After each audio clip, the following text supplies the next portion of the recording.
Magandang series ngayon guys. Naubos agad yung niluto ng mga cook namin. Ha? No? Sabi ko maganda yung series kaya naubos agad ng niluto nyo. Sana all. Ayan, piniprepare na guys para yung nilutuin bukas.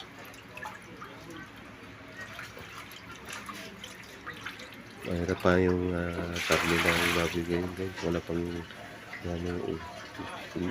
sarado pa yung slaughterhouse. Hindi pa nagkakatay. Next week pa siguro. Buti nakabili pa ng kaso wala mga frozen na to.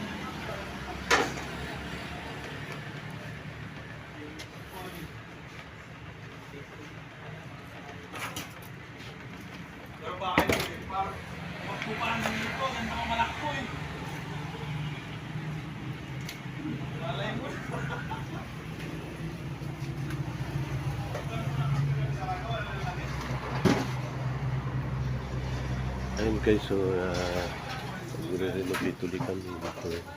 Hindi pa kami dito yung lababo guys. Dito sa area na ito. Umpisa pa lang. Ha? Ano na? Ikakalat na yan.